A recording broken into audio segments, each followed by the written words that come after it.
தினேஷ் ஒரு நாள் இப்படி இருக்கவே மாட்டாங்க. என்னமோ நடந்திருக்கு. அத வெளியில சொல்லவும் முடியாம மறக்கவும் முடியாம தவிச்சிட்டு இருக்காங்க. என்னதான் நடந்துச்சுன்னு ஒண்ணு தெரியலையே. என்னடி நீ இந்த நேரத்துக்கு எங்க வந்திருக்க? அம்மா அதான் நானும் கேட்கறேன். நீ இங்க என்ன பண்ணிட்டு இருக்க? நம்ம வீட்டுல என்ன நடக்குன்னு ஒண்ணுமே புரிய மாட்டேங்குது. ஆமா தமிழ், எனக்கு கொஞ்சம் பயமா தான் இருக்குது. ஆனா ஒண்ணு, என்ன நடந்தாலும் சரி நாம 5 பேரும் ஒண்ணா இருக்கணும். நாம 5 பேரும் ஒண்ணா இருந்தாதான் நம்ம வீட்டு ஆண்கள் பிரியாம பாத்துட முடியும். அவ்வளவு ஒற்றுமையா இருக்க வைக்க முடியும். என்ன தமிழ் சொல்ற? ஏதோ நம்ம குடும்பத்தை பிரிக்கிறதுக்கு ஏதோ சூழ்ச்சி நடக்குது. காட்டுக்கோட்டையை பிரிக்கிறதுக்கு ஏதோ சூழ்ச்சி நடக்குது. அதுக்கு நம்ம வீட்டு ஆட்கள் பலியாயிடக்கூடாது. நம்ம வீட்டு ஆண்களை பிரிச்சுட்டா நம்மள பிரிக்கிறது ஈஸினி. யாரோ பிளான் போடுறாங்க. கரெக்ட் தமிழே, நானும் பார்த்துட்டா வந்தேன். மதன் ஒரு மாதிரி இருக்காங்க. எல்லாத்தையும் விளையாட்டா நினைக்கிற மதனே ரொம்ப சீரியஸா தான் இருக்காங்க. ஆண்களை பிரிச்சுட்டா நம்மள பிரிக்கிறது ரொம்ப ஈஸி நினைக்கிறாங்க. என்ன ஆனாலும் சரி நாம பிரியவே கூடாது. நாம பிரிஞ்சா நம்ம செத்ததுக்கு சமம்க்கா. கரெக்ட் மீனா குட்டி. அத்தை உசுரோட கொன்னதுக்கு சமம். எதுக்காக இத்தனை பாடுபட்டாங்களோ அத்தனை தகுடுபடி ஆயிரும். அத தகுடுபடி ஆக்கிறதுக்கு தானே யாரோ பண்ற வேலையா இருக்குது இதெல்லாம். யாரோ இல்ல, காதாம்பரி தங்கம். நம்ம அத்தைய பழி வாங்க துடிக்கிற ஒரே ஒருத்தினா அது அந்த காதாம்பரி மட்டும்தான். அவையா நம்ம அத்தைய பழி வாங்க துடிக்கிறானே முத கண்டுபிடிக்கணும். அதான் தெரியுமே. நிச்சயமா சொல்றேன், ஒரு பிள்ளை இந்த அளவுக்கு இருக்க வாய்ப்பு இல்ல. வேற ஏதோ தீர்க்க முடியாத பகை இருக்குது. அதனாலதான் நம்ம மாமியாரை ஒழிச்சு கட்டல கங்கணம் கட்டிட்டாலே தான். இப்ப காதாம்பரி குறி வச்சிருக்கதே நம்ம வீட்டு ஆண்களை. இந்த வீட்டு பலமே ஆண்கள் நினைச்சுக்கிட்டு தான் ஆண்களை பிரிக்க பாக்குற. இந்த வீட்டு பலம் ஆண்கள் இல்ல, நாம தான். நாம தானே அவளுக்கு புரிய வைக்கணும். என்ன பண்ணாலும் எங்களை பிரிக்க முடியாதுன்னு அவகிட்ட நிரூபிச்சு காட்டணும். அப்பதான் நம்ம குடும்பத்தையும் நம்ம வீட்டாத்தையும் நம்ம காப்பாற்ற முடியும். நமக்குள்ள என்னதான் பிரச்சனை வந்தாலும் சரி ஒரு அடி கூட இந்த வீட்டை விட்டு நம்ம எடுத்து வைக்க கூடாது. நீ என்னடி சொல்ற? நமக்கு பிரச்சனை ஆரம்பமாயிட்டு நமக்குள்ளே பிரச்சனை வரதுக்கு வாய்ப்பு நிறைய இருக்குது. ஆனா என்ன ஆனாலும் சரி யாராவது வீட்டை விட்டு போகணும்னு மட்டும் நினைச்சீங்க, நாங்க எதுக்கு போறோம்? ஒருவேளை நாளா இந்த வீட்டை விட்டு போன நிலைமை வந்தா என் பொண்ணதான் போகும்.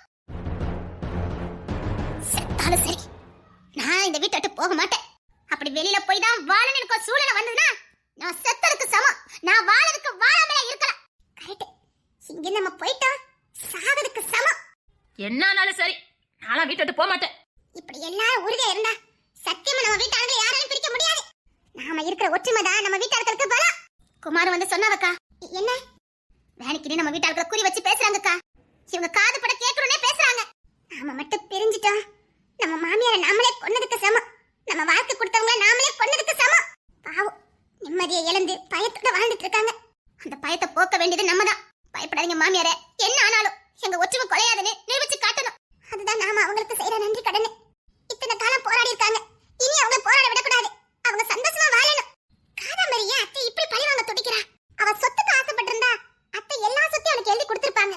அவளுக்கு தேவை சொத்து இல்ல, அத்தையோட நிம்மதி, அத்தையோட மானம். அதான் புரியலக்கா, ஏன் ஒரு பெத்த புள்ள தாய் எப்படி பழி வாங்க துடிக்கிறா? அதான் புரியாத புதிராவே இருக்குது. சில நேரம் உண்மையிலே அத்தைக்கு பிள்ளைதானே நமக்கே சந்தேகமா இருக்குது. அந்த சந்தேகம் எல்லாருக்குமே இருக்குது. சரி, நான் சொல்றது எல்லாரும் கவனமா கேட்டுக்கங்க.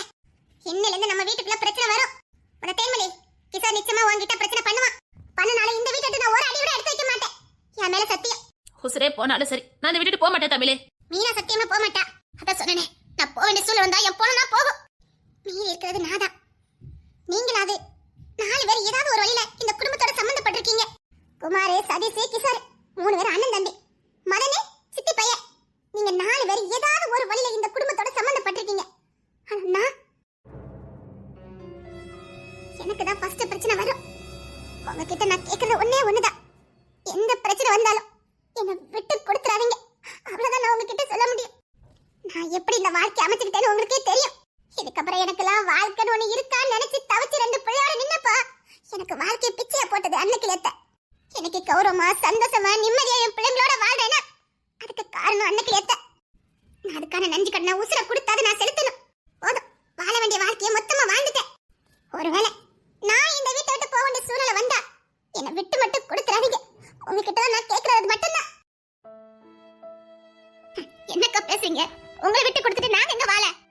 இந்த வீட்டுக்கு நான் வந்தப்போ எனக்கு மூத்த அக்காவா இருந்தது நீங்க தானே. விட்டு கொடுக்க மாட்டோம். ஏன் தமிழ் பிரிச்சு பேசுற? நீ வேற நாங்க வேறயா?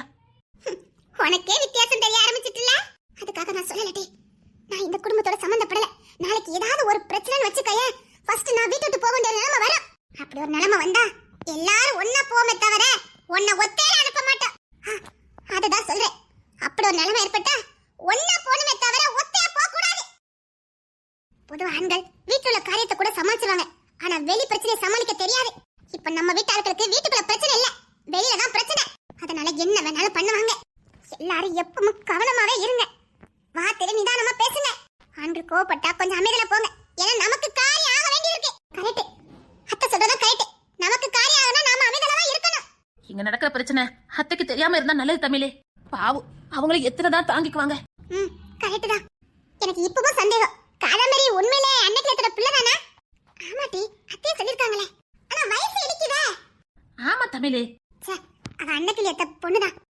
இப்ப தோணுது அத்தைக்கு மாமா இருந்திருக்க கூடாதான்னு. இவ்வளவு பிரச்சனைக்கு காரணமே அவர் தானே. இல்ல, பொண்ணா இல்லையானே அவட்ட கேட்டு தெரிஞ்சுக்கலாம்னு நினைச்சேன். அவர் இருந்ததுக்கு இல்லாம போறது எவ்வளவு நல்லதா போச்சு. அவரு இருந்திருந்தானா இன்னும் வேற பிரச்சனை ஆயிருக்கும். ஐயோ, இவ என்ன இப்படி சொல்றா? மாமா உசுரோட தானே இருக்காங்க. மாமா நல்லவர், இவத்தை எப்படி சொல்லி புரிய வைக்க? ஆமா, மாமா கிட்டே கேட்டானே, காதம்பரி உண்மையிலே பிள்ளையானே. அத்தை என்ன தெரியுமலி, அன்னைக்கு நானும் மீனாத்தையும் மாமாவை பார்க்கலான்னு போயிருந்தோம். ஐயோ, போட்டு கொடுத்துட்டாளே. ஏதோ ஆசைப்பட்டு போயிட்டேன்க்கா. எங்க போனிய மாமா பார்க்கறதுக்கு? அந்த காதாமரி வீட்டுக்கு தான். காதாமரி வீட்டுக்கா? ஆமா. இந்த வேலையில எப்ப பாத்தீங்க? ஒரு ஆசையில போயிட்டோம். ஆமாத்த, ஆசையில தான் போனோம். மாமா ஒருவேளை உசுரோட இருந்தா. என்ன உளறற? ஆமாத்த, அத்தை என்னைக்குமே மாமா செத்துட்டாங்கன்னு சொல்லவே இல்லையே. அதான் காதாமரி வந்திருக்கானா, அவங்க அப்பா வந்திருக்கணுமே அப்படின்னு அந்த காதாமரி வீட்டுக்குள்ள நுழைஞ்சோம். கையாவளியில என்னென்ன வேலைலாம் பார்த்திருக்கி? நுழைஞ்சதுக்கு அப்புறம் எடுத்தோன்னே நம்ம வீட்டுல ஒரு விளையாட்டு சாமான் அந்த வீட்டுல இருந்தது. ஐயோ, நம்ம வீட்டு போய் மாட்டிக்கிட்ட. நம்ம வீட்டு விளையாட்டு சாமானா? ஆமாக்கா, கிஷோர் கூட டெய்லில இருந்து வரும்போது ஒரு கார் மாதிரி ஒண்ணு வாங்கிட்டு வந்தானே, அது அந்த வீட்டுல இருந்ததுக்கா.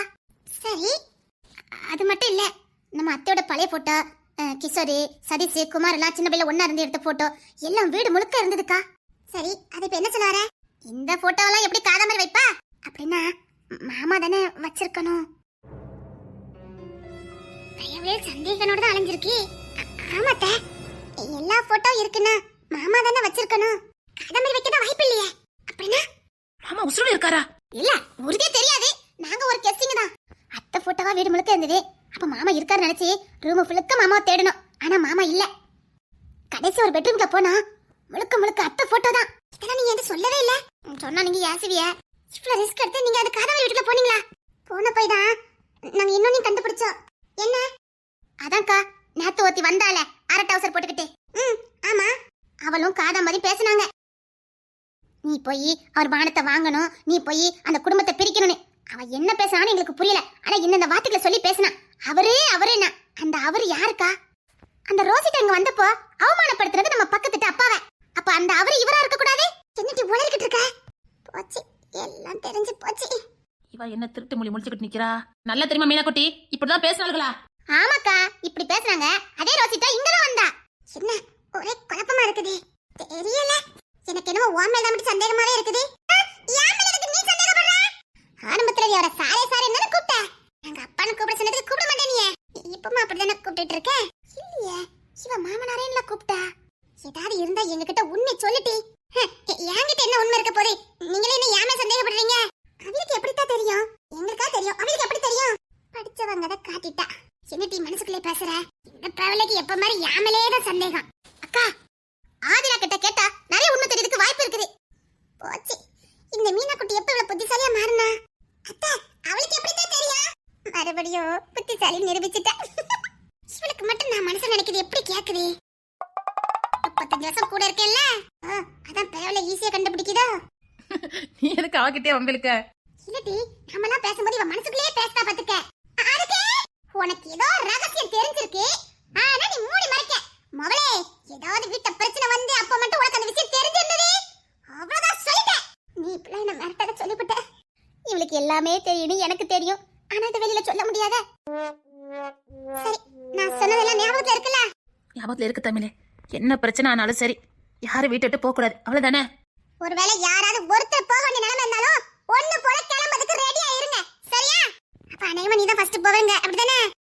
ஐயோ, வாய் வச்சுக்கிட்டு சும்மா இருந்துரு. அவங்க திடீர்னு ஒரு மாதிரியா உட்கார்ந்துருக்காங்க. சீரியஸ் தெரியாம நீ என்ன இப்படி பேசிக்கிட்டு இருக்க? திடீர்னு கிளம்புன்னு சொன்னா என்ன செய்ய முடியும்? அவர் மேல எந்த குற்றமும் இல்ல. அவர் வேண்டாம்னு சொல்லவும் முடியாது. பிள்ளைங்க எதிர்காலம், பிள்ளைங்க மேல உசுரா இருக்குது. கிளம்புனா நான் என்ன செய்ய முடியும்? யோசிச்சு பாருடி. ஆனா என்ன நடக்குமோ யாரு நடக்குமோன்னு பயத்துல இருக்கேன். சாரி தமிழே, பாட்டி நிலைமை தெரியாம நான் இருக்கல. அப்புறம் என்ன ஆனாலும் நான் பாத்துக்கிட்டேன். யாரும் டென்ஷன் எடுக்க வேண்டாம். அதெல்லாம் நான் இருக்க வரைக்கும் உங்களை யாரும் பிரிக்க முடியாது, பிரிக்க விடவும் மாட்டேன். அப்படி ஒரு நிலைமை வந்தா நான் முதல்ல இறங்கி அடிப்பேன். டென்ஷன் எடுக்காம போங்க. பேசுறது மீனா தானா? மீனா, போங்கன்னு சொன்னேன். தேவையில்லாம யாரும் டென்ஷன் எடுக்க வேண்டாம். நான் பாத்துக்கிடுவேன். சின்ன டிவி இப்படி பேசுறா? அவளை பத்தி தான் தெரியுமே. அப்படிலாம் லேசெல்லாம் விட்டு கொடுக்க மாட்டா. அவளாட்டா இருந்தாலும் காரியமா இருப்பா. டென்ஷன் எடுக்காம போ. ஆமாத்த, விட்டு தள்ளுங்க. தாயே, மக நீ கவனமா இரு. கிஷோரை சமாளிக்கிறது நாளை எரும மாட்டை சமாளிக்கிறதுக்கு சமம். பாருங்க தச்சிருக்கிறாவ. செலக்ஷன் பண்ணி வந்திருக்கா பாரு. அத்தை, அப்பெல்லாம் நீ நல்ல விழாதான் தான் இருந்தாவ. காதலிக்கும் போது எல்லாரும் நல்லவங்களாதான் தெரிவாங்க. அவங்களுக்கு சொந்தமாயிட்டோன்னு தெரிஞ்சதுக்கு அப்புறம் தான் அவங்க சீர்குமே தெரியும். எக்ஸைட்டி கரெக்ட். ஒரு கொழுப்ப பத்தியா? இந்த ரணக்கத்தில் நம்ம சிரிச்சுக்கிட்டு இருக்கோம். அது ஒண்ணுதான் நமக்கு மிச்சம். இந்த பாரு, கிஷோர் ஏதாவது வாழாட்டினோம்னா ஒட்டை நறுக்கி விட்டுரு. அதை நான் பாத்துக்கிட்டு வந்தேன். அந்த சமத்துல நல்லாவே இருக்குது. நீங்க வேற. கிஷோர் எனக்கு பிடிக்கும் தான். ஆனா அன்னைக்கு என்கிட்ட பேசுறதுக்கு அப்புறம் தான் கிஷோர்கிட்டே நான் லவ் சொன்னேன். அது தெரியுமா உங்களுக்கு? அப்படியா? ஆமா, கிஷோர்கிட்ட நல்லா சொல்லுக்கு முன்னாடியே அன்னைக்கு என்ன குற்றாலத்தை வந்து பார்க்க வந்தாங்க. காலேஜ்ல என்கிட்ட பேசினாங்க. என் படிப்பை பத்தி, என் எதிர்காலத்தை பத்தி எல்லாம் பேசினாங்க. கிஷோரை பத்தியே சொன்னாங்க. அவங்க மேல எனக்கு ஒரு மரியாதை. வாழ்ந்தா அப்படி ஒரு குடும்பத்துல வாழணுங்கிற ஒரு ஆசை. காதலை ஏத்துக்கிட்டேன். அதுக்கேற்ற மாதிரி நான் வாழ்ந்துட்டு இருக்கேன். நான் வந்தது கிஷோருக்காகலாம் இல்ல, அன்னைக்கு எத்தைக்காக தான். அவங்க வாழ்க்கை பாடம் தான் எனக்கு முன்னுதாரணமா இருந்தது. என் குடும்ப பேக்ரவுண்ட் தான் உங்களுக்கு தெரியுமே. கல்யாணம் பேர்ல முடிச்சு வச்சாங்க, பாத்தீங்களே. அவங்கள பொறுத்த வரைக்கும் அவங்க கடமை முடிஞ்சு போச்சு. அதெல்லாம் தகடு பொடியாக்கி இன்னைக்கு நானா வாழ்றேனா அதுக்கு காரணம் அன்னைக்கு ஏத்த தானே. அதுக்காக நான் என்ன வேணாலும் செய்வேன். குட், இப்படிதான் இருக்கணும். சரி, எல்லாரும் அவரோட குடும்பத்தை பாருங்க, போங்க. தமிழே, நீ சொன்ன மாதிரி தினேச சமாளிச்சிருவல்ல? பயமா தான் இருக்குது. கிளம்புன்னு சொல்லிட்டா என்னட்டி பண்ண முடியும்? எங்களை விட்டு போயிடாத தமிழே. ஒருவேளை மதன் கிளம்புன்னு சொல்லிட்டா? இல்ல, இப்படியே போச்சுன்னா அன்னைக்கு கட்டி காத்த குடும்பம் பிரிஞ்சிடும். அதுக்கு முன்னாடி நான் ஏதாவது ஒண்ணு பண்ணணும். காதாமதி என்ன மட்டும் இல்ல, அந்த குடும்பத்தை சேர்த்து பழி வாங்கிட்டு இருக்கான். நீ யாருன்னு காட்டிட்ட, நான் யாருன்னு காட்ட வேண்டாம். 40,000 கோடிக்காக தானே நீ இந்த வெள்ளம் பண்ணிக்கிட்டு இருக்க. ஒத்த பைசா உனக்கு வராது, வரவும் விட மாட்டேன். என்ன பண்ணணும்னு எனக்கு தெரியும். என்ன மாமனாரே, உடனே வர சொல்லிருந்தீங்களே, என்னத்துக்கு? நான் சில பத்திரத்தை உனக்கு தாரேன், நீ பத்திரமா வச்சுக்க. சரிங்க மாமனாரே. அது மட்டும் இல்ல, அந்த அக்ரிமெண்ட நான் நிரந்தரமா உனக்கே பத்திரம் பண்ணி கொடுத்துட்டேன். அத நீங்க எனக்கு தான் கொடுப்பீங்கன்னு தெரியும். அந்த அக்ரிமெண்ட அங்க வேலை பார்த்தல அந்த ஸ்டாப் பேர்ல நீ எழுதிரு. நானும் அப்படிதான் நினைச்சேன். அந்த பொண்ணு பேர்ல இருக்கதான் நமக்கு சேஃப்டி. சரி. அந்த குடும்பம் அந்த ஸ்கூலுக்காகவே பாழ்பட்டது. அவங்க எடுத்துக்கிட்டாலும் அது தப்பே இல்ல. அவ நல்லபடியா அந்த ஸ்கூல்ல நடத்துவா. கரெக்டா மாமனாரே. இன்னும் நிறைய ரகசியங்கள் இருக்குது. நான் உன்ட்ட எல்லா பத்திரத்தையும் கொடுக்குறேன், பத்திரமா பாத்துக்க.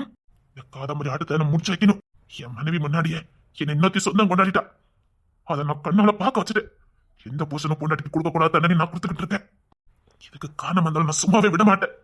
என் அன்னைக்கு எவ்வளவு துணியா துடிச்சா. அதுக்கெல்லாம் சேர்த்து வச்ச சமயம் வாங்க மாமனாரே. அவளுக்கு தண்டனை இப்படி எல்லாம் இருக்க கூடாது. அவன் நினைச்சு பார்க்கறதுக்கு மேல இருக்கணும். ஒரு மனுஷனை காயப்படுத்துறது எவ்வளவு கொடுறன்னு அவளுக்கு புரிய வைக்கணும். புரிய வைப்ப. இல்ல லாக்கர்ல இருக்குது, நீ நேரா பேங்க் வந்துரு. அந்த லாக்கர் நான் ஹோட்டல்ல மாத்திக்கிறேன். சரிங்க மாமனாரே. சரி, நான் ஃபர்ஸ்ட் போறேன், நீ வந்துருமா? சரிங்க மாமனாரே. ஆமாடா, அந்த சார் தான் எங்க எல்லா ப்ராப்பர்ட்டிக்கும் சொந்தக்காரரு. அம்மாவே அவருக்கு கீழே தான். அப்பேற்பட்டவர் எதுக்கு இங்க? அதான் எனக்கும் தெரியல. அவருக்கும் இந்த குடும்பத்துக்கு என்ன சம்பந்தம்னு எனக்கு தெரியவே இல்ல. உங்க அம்மா அவரை என்ன சொல்லி கூப்பிடுவாங்க? சார் தான் கூப்பிடுவாங்கடா. சார்னு கூப்பிடுவாங்களா? அப்படின்னா அந்த குடும்பத்துக்கு அவருக்கு என்ன சம்பந்தம்? அதான்டா எனக்கும் புரியவே இல்ல. அந்த சார் கூட ஒரு ஆன்ட்டி இருப்பாங்க, ரோசிட்டா. அதான் நீ கூட பாத்திருப்பேன்னு நினைக்கேன்டா. உங்க அம்மா கூட நிறைய வாட்டி பாத்திருக்கேன். அவதான் அந்த அங்கிள் கூட இருப்பாங்க. ஓ, அவங்க ஒய்ஃபா அது? இல்ல. ஏண்டி? அந்த சாரு ஏர்த்து கூட பார்க்க மாட்டாருடா. அதெல்லாம் அம்மா ஏற்பாடு. அது உண்மையிலே உனக்கு அம்மா தானே? எனக்கும் அந்த சந்தேகம் இருக்குடா. டேய், என்ன எங்க அப்பா கூட எப்படியா சேர்த்துருடா. உன்னதான் நம்பி இருக்கேன். உங்க அப்பா உங்ககிட்ட சேர்க்காம இருப்பானா? ஏன்னா என் மாமா என் கையில சிக்கணும்ல, உன்னங்க அப்பா கிட்ட சேர்ப்பேன். ஆனா என் மாமாவை நான் உண்டிலன்னு ஆக்கிடுவேன். டேய், அவர் உனக்கு மாமா. அவர் ஒன்னும் உனக்கு துரோகம்லாம் பண்ணல. என் அப்பா ரொம்ப நல்லவருடா. வார், உனக்கு அப்பா எனக்கு எதிரி. என் அம்மாவை அம்போன்னு விட்டுட்டாருல. டேய், அவர் அங்க எப்படி வாழ்ந்துட்டு இருக்காரோ எதுவுமே தெரியாம நீ ஏன்டா அவரை பழி வாங்க துடிக்கிற? அதெல்லாம் எனக்கு தெரியாது.